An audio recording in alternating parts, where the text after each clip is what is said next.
Bonsoir les amis et bienvenue sur ma chaîne YouTube.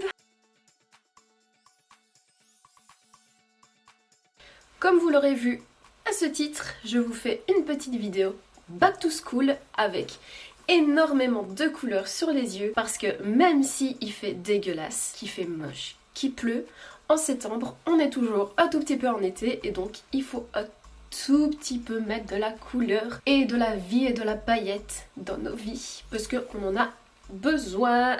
Et c'est pour ça que je vous présente ce petit look pour aujourd'hui, tout en couleur, tout en paillettes, parce que le jour de la rentrée scolaire, le jour de la reprise de la rentrée, il faut montrer qui on est. Et qui on est des petites licornes. Je sais pas, cherchez pas. Et c'est pour ça, du coup, que je vous présente ce look-là. Si vous voulez le réaliser avec moi, n'hésitez surtout pas à suivre la vidéo parce que c'est parti, c'est maintenant. On va commencer le maquillage par le teint et pour ça, j'ai quelques nouveautés à tester. Donc ce petit make-up Back to School sera également une petite revue pour la collection Kiko. J'ai acheté le fond de teint de chez Kiko ainsi que l'anti-cerne, donc c'est de la nouvelle gamme. Et j'ai acheté son mascara et son crayon à sourcils. Donc on va tester ça également en même temps. Je vous dirai un peu quoi pour le fond de teint, mais en tout cas il promet déjà pas mal de choses que moi j'apprécie personnellement. Je vous remercie Armand de m'avoir vendu tout ça. Armand c'est un ami à moi, je suis passée en boutique et il a vidé mon compte en banque. C'est bon pour vous? Sans lui, ça n'aurait pas existé ce test s'il n'avait pas été là. Mais en tout cas, une gamme qui est concentrée un peu pour la rentrée, j'ai envie de dire. Parce que on sait très bien, le soleil, il fait un petit peu cacher les boutons, tout ça, on n'a plus trop penser à prendre soin de sa peau, tout ça. Et bah cette gamme a été développée avec des soins à l'intérieur et ça c'est juste incroyable. Et le fait qu'il y ait des soins dans le maquillage, moi je trouve ça juste super bien et incroyable et c'est vraiment tout ce que je recherche. On va tester ça maintenant.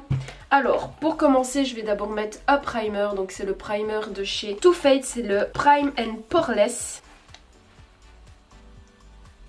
Hop. Maintenant, on va tester le fond de teint. Donc le packaging se présente comme ceci. Personnellement, j'adore le packaging, il est super joli. J'ai pris la tête ivoire, c'est la tête la plus claire. Parce qu'encore une fois, team fantôme. Je l'ai testé en magasin sur les maxillaires et ça avait l'air d'aller. Maintenant, je sais très bien que pour moi, ce sera clairement ma tête d'été. Parce qu'en hiver, je suis encore plus blanche que ça. Oui. À mon avis, ça forme à pipette à coup sûr, ça. Ouais, ça forme ma pipette. Ok, je prends mon éponge, vous en faites pas, elle est propre, c'est juste qu'elle est tachée, j'arrive pas à faire partir les taches. Ah, il n'y a rien dans la pipette, ça commence bien.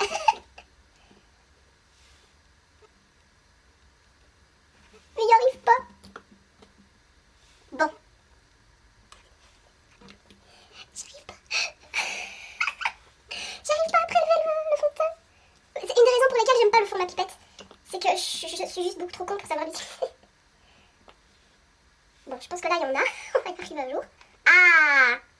Alors, la texture. C'est une texture qui se tient, déjà. Donc ça, c'est plutôt pas mal. Donc, il pourra peut-être apporter un tout petit peu de couvrance. Je sais pas qu'est-ce qu'il promet, mis à part le fait qu'il y a du soin à l'intérieur. Fond de teint liquide énergisant au fini semi-mat et à la couvrance modulable enrichie aux extraits de ginseng. Je sais jamais dire ce nom. Et à l'eau de pomme. Oh, trop bien. Longue tenue jusqu'à 12 heures. Ok, qu'est-ce que ça donne? Alors, déjà sur la première joue, je peux dire que fini semi-mat, je suis d'accord. Comme vous le voyez, ça brille pas particulièrement. Et c'est vraiment pas mal, je trouve. Ça laisse vraiment avoir le glow naturel de la peau. Je vais voir s'il est modulable. Donc je vais en rajouter. Alors... Donc la deuxième application au niveau de la joue. Je suis d'accord. Je suis d'accord sur le fait qu'il soit modulable. Parce que tantôt, donc ici j'ai une petite zone où il y a plein de boutons, il faut se le dire. Et je trouve qu'il se voit déjà un tout petit peu moins. Donc c'est pas mal quand on a pas mal d'imperfections comme moi. Où on peut venir du coup un peu plus tapoter et moduler donc les endroits où on veut. C'est vraiment pas mal. On passe à l'anti-cerne maintenant. Même packaging, très beau. Alors, qu'est-ce que lui, il promet? Correcteur, haute couvrance à base d'extrait de café et de vitamine E, fini mat et lumineux.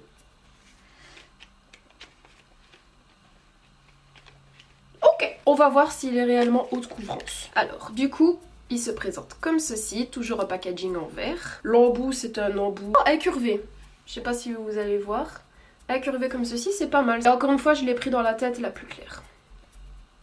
Alors, je vais l'estomper avec mon éponge. En effet, je trouve qu'il a une bonne couvrance, mais pas une haute couvrance. Je vais te faire une énorme trace de doigt.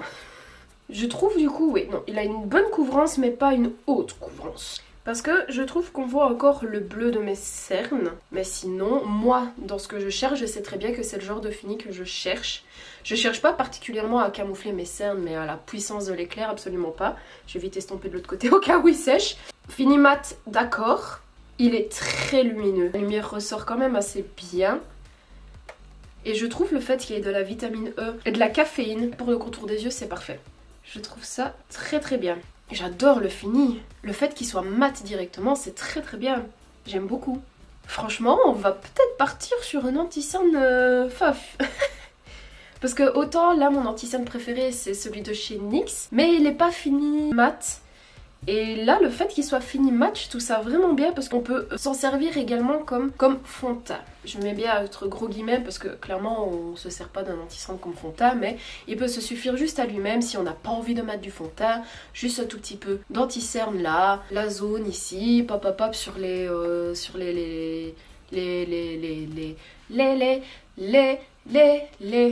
sur les imperfections.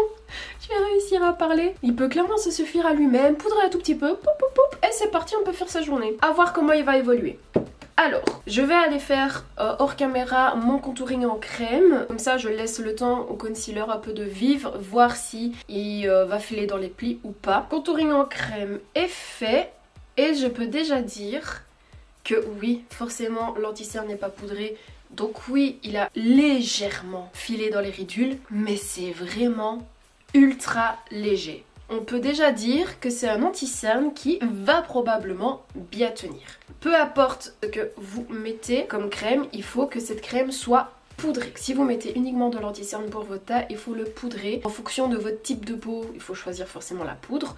En fonction du fini aussi que vous voulez avoir. Peu importe, il faut quand même poudrer, même pour les peaux sèches. Poudrer avec un voile de poudre, comme ça vous êtes sûr que le produit crème va être fixé. Maintenant je vais venir poudrer et finir mon taille. Encore une fois, on se retrouve juste après pour tester le crayon à sourcils.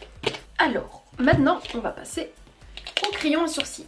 Et ce que j'aime bien avec ce fameux crayon à sourcils là, c'est que de un côté on a donc le crayon qui se présente comme ceci, et de l'autre côté on a un fixateur coloré avec un petit coupillon comme ceci.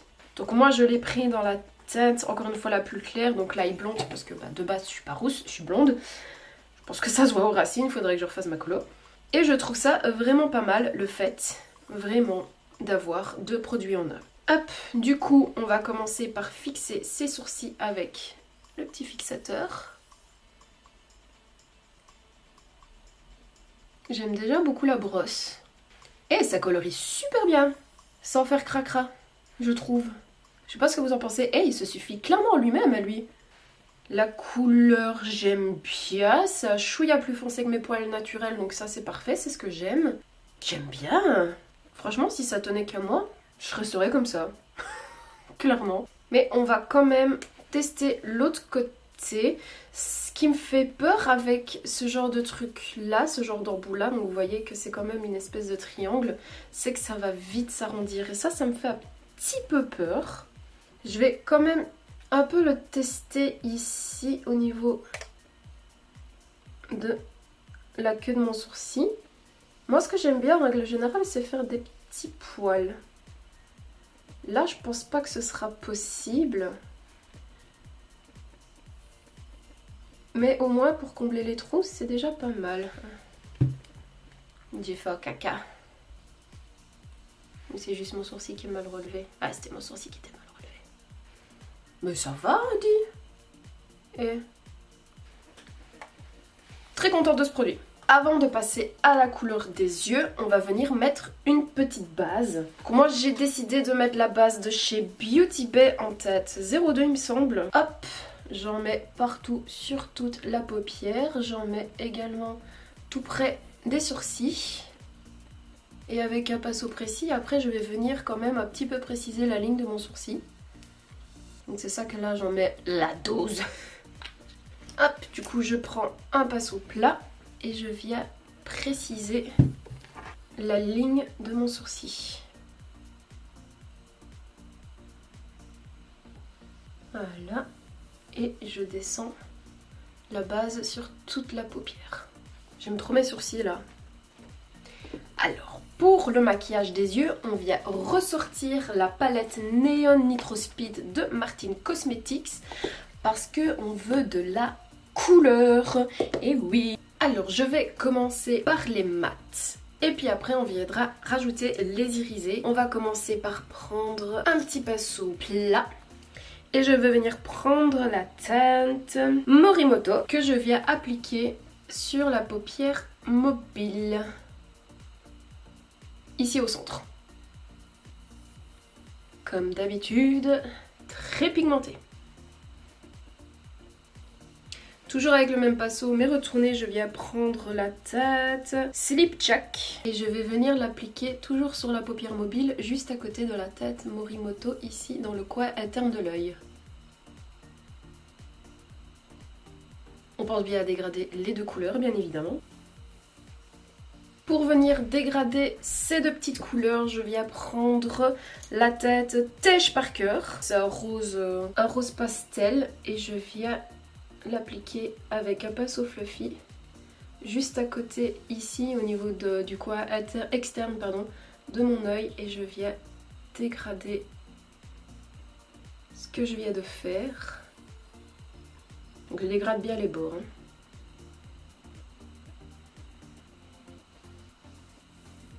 Hop, j'ai envie d'apporter à ce rose un tout petit peu de dimension. Donc je vais vous prendre un autre petit pinceau fluffy et je viens prendre la tête Benny que je viens appliquer donc toujours en dégradant ici au niveau du coin interne de l'œil.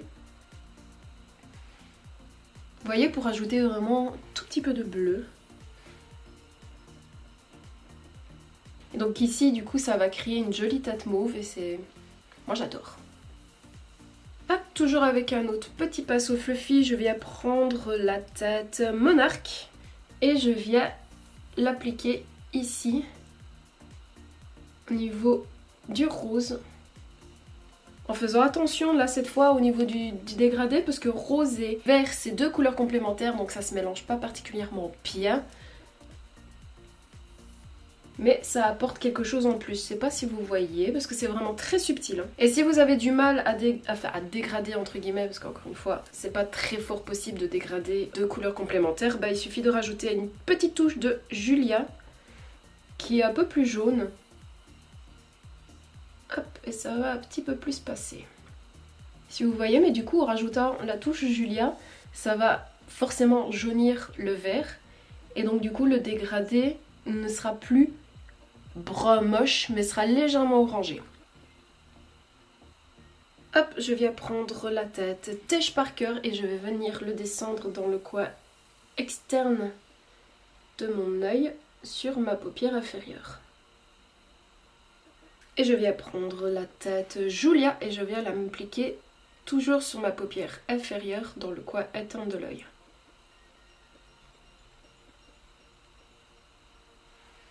On veut vraiment de la couleur ici. J'ai envie d'avoir la même nuance avec le bleu juste ici. Donc je reviens reprendre la tête Benny. Et je viens l'appliquer ici. Là où j'avais mis le rose pastel précédemment. Et maintenant je prends un pinceau sans matière et je vais dégrader tous les bords du maquillage pour venir bien tout fondre dans la peau et que tout soit estompé. Et juste ici au-dessus, je viens prendre la tête K. Ouais, des K. Pour venir rajouter la petite tête de blanc juste ici, en dessous du sourcil, là où il manque encore un tout petit peu de fard.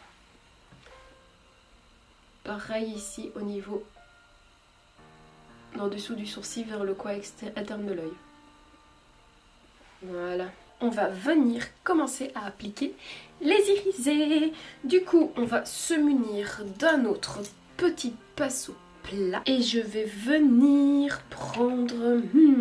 Je vais venir prendre la tête Larissa et je vais venir l'appliquer là où j'avais appliqué mon rose pastel. Donc au niveau du coin externe de l'œil et je remonte dans le pli paupière. J'oublie pas de le descendre sur la paupière inférieure. Maintenant je prends la tête Anita et je vais venir l'appliquer là où j'ai appliqué le jaune ici, dans le coin interne de l'œil au niveau de la paupière inférieure. Je fais pareil là où j'avais appliqué Monarque. Je viens l'appliquer ici par-dessus, au niveau de l'arcade. Ah, littéralement on se transforme en fée, hein.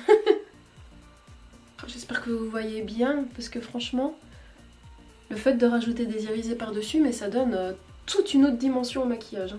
Hop, maintenant je vais prendre une ombre à paupières et je prends cette ombre à paupières là de chez Beauty Bay, donc c'est la tête Peach Quartz. Et je vais venir l'appliquer avec toujours le même pinceau dans le coin interne de l'œil. Je sais pas si vous voyez bien, mais c'est très très joli.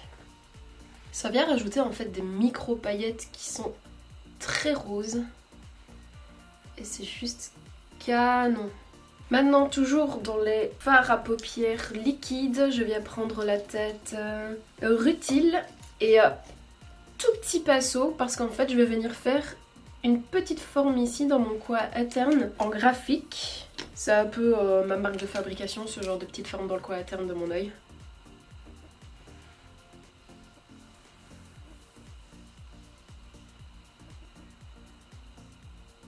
Et toujours avec la même tête, je vais venir faire une espèce de petit liner juste ici.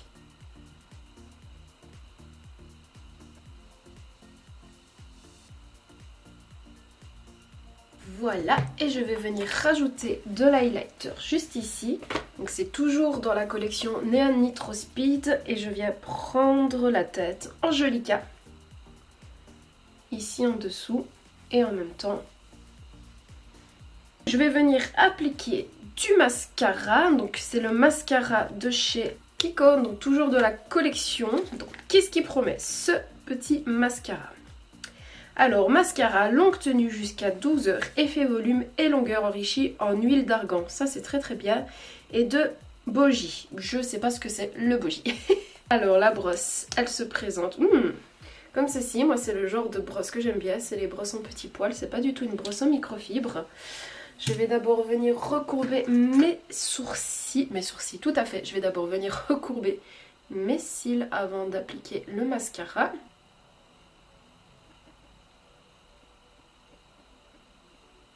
Alors, pour le moment, effet volume, non.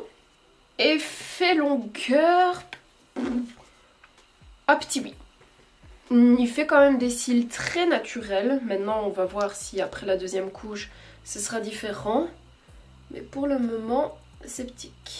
Voilà le résultat du mascara après 2 couches. C'est seulement à partir de la deuxième couche, en fait, qu'il y a un léger volume. J'aime bien l'effet qu'il donne avec une seule couche, mais pour mettre 2 couches et avoir cet effet là, je prends le size up de Sephora et ce sera réglé. Middle pour ce produit là.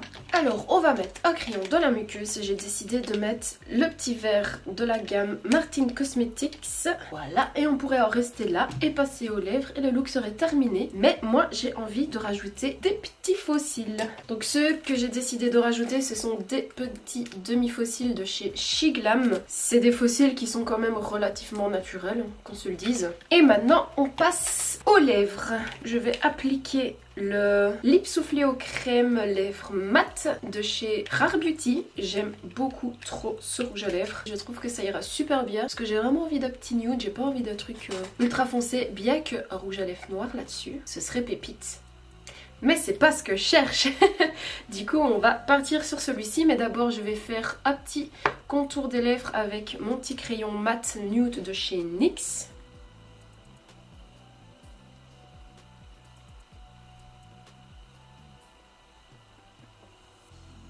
Et si vous voulez, en fonction du fini que vous voulez, il suffit juste de rajouter un tout petit peu de gloss par-dessus, ou alors vous changez carrément la couleur en fonction de ce que vous voulez. Moi en tout cas c'est le résultat qui me plaît, c'est ce que je voulais.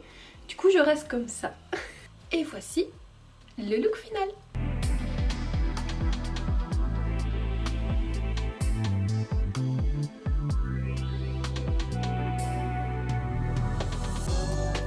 Là, cette petite vidéo Back to School est maintenant terminée. N'hésitez pas à m'envoyer vos meilleurs looks sur Instagram et n'hésitez pas à me suivre sur cette plateforme.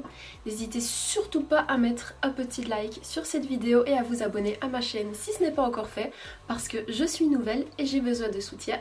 Et je vous fais d'énormes bisous et une bonne rentrée!